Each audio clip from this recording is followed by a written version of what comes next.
पुढे नाशिक रेल्वेच्या उभारणीसाठी ज्या काही घटना गेल्या काही दिवसामध्ये घडलेल्या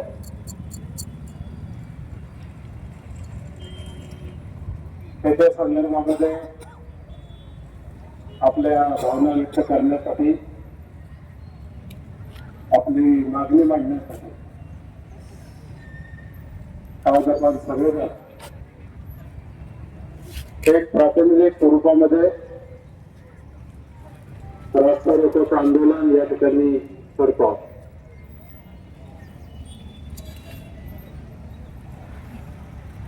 पुणे नाशिक रेल्वे झाली पाहिजे ही आपल्या सगळ्यांची खूप वर्षापासूनची मागणी. आज पाहिलं तर मुंबईवरून गुजरात आणि उत्तर भारताकडे जाणाऱ्या रेल्वे आहेत. मुंबईवरून पुण्यावरून दक्षिण भारताकडे जाणाऱ्या रेल्वे आहेत. अँब्युलन्सला जागा करून द्या.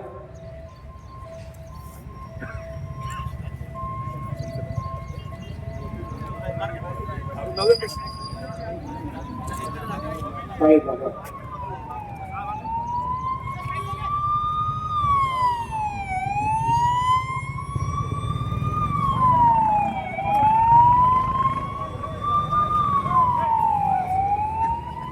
आतमध्ये बघा, आतमध्ये ट्रॅफिक होणार नाही असं का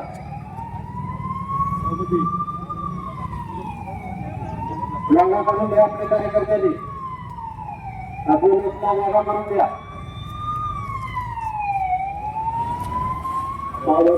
स्वागत घेऊन संपवणार आहे. जास्त त्या वेळ घेणार नाही. आणि ही मागणी आपली तसं पाहिलं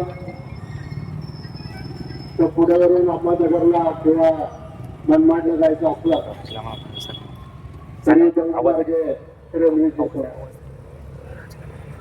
फक्त एकच मार्ग जो राहिलेला होता तो तळेगाव पासून पुण्याला जी रेल्वे जाते तर त्या रेल्वेमध्ये पुण्यापासून नाशिकला जाणारी जर रेल्वे आहे आपण जर या ठिकाणी सुरू केली तर त्याचा फायदा या भागातल्या नागरिकांना, व्यापाऱ्यांना आणि विशेष करून शेतकऱ्यांना या रेल्वेचा फायदा त्या ठिकाणी जास्त होणार.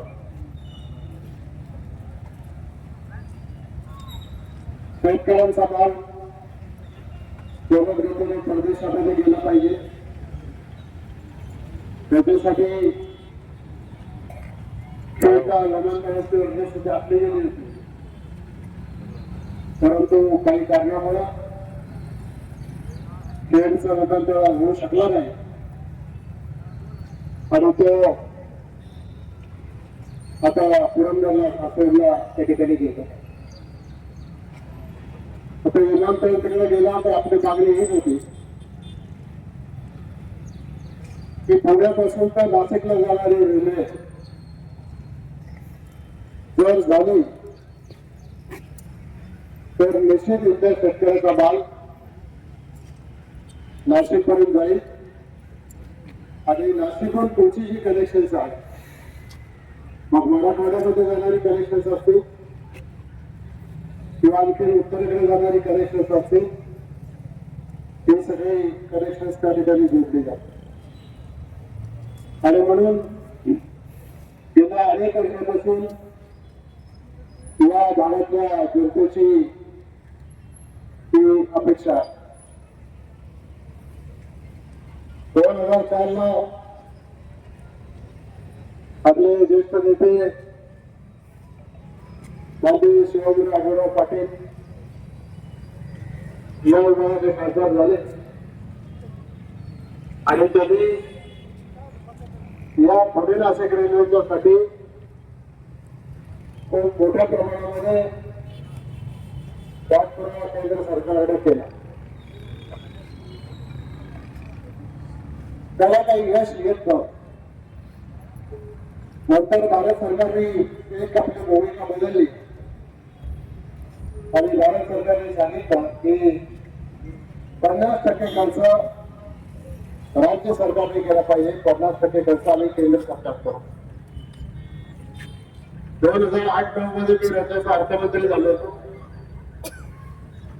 मला एकच अर्थसंकल्प मांडायला मिळाला, एक अंतरिम निवडणुकीच्या आधीचा आणि एक निवडणुकीच्या नंतर.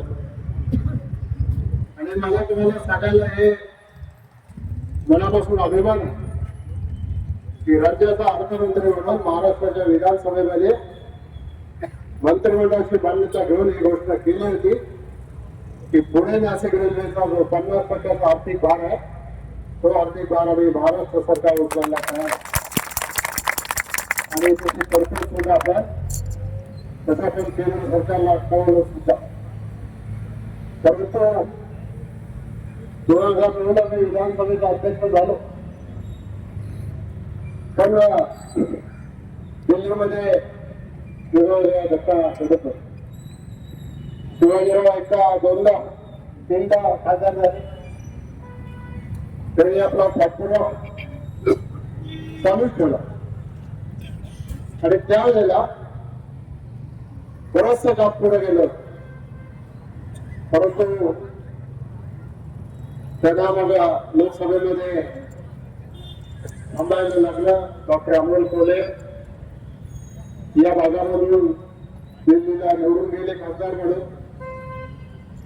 डॉक्टर कोल्हेंनी सुद्धा या प्रकल्पाचा पाठपुरावा तेव्हापासून सुरू ठेवलेला आहे. शिवाजीराव पण प्रयत्न करतात आणि मी देखील माझ्या पद्धतीने प्रयत्न करतो.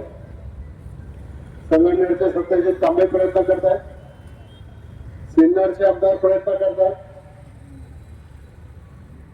समीर भाऊ मुलगा पार्लमेंटमध्ये असताना त्यांनी सुद्धा या प्रकल्पाचा आग्रह धरलेला होता आणि ते सगळं जे प्रेशर चार्ज झालं होतं त्या प्रेशरमध्ये ही रेल्वे कशी पुढे जाणार हे त्या ठिकाणी पुढे जाते.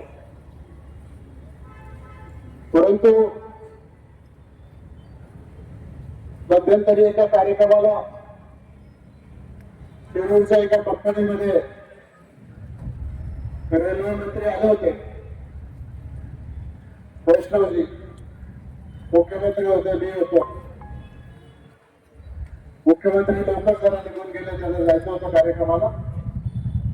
अश्विनी वैष्णव केंद्रीय रेल्वे मंत्री आणि मी एकत्र जेवायला बसतो.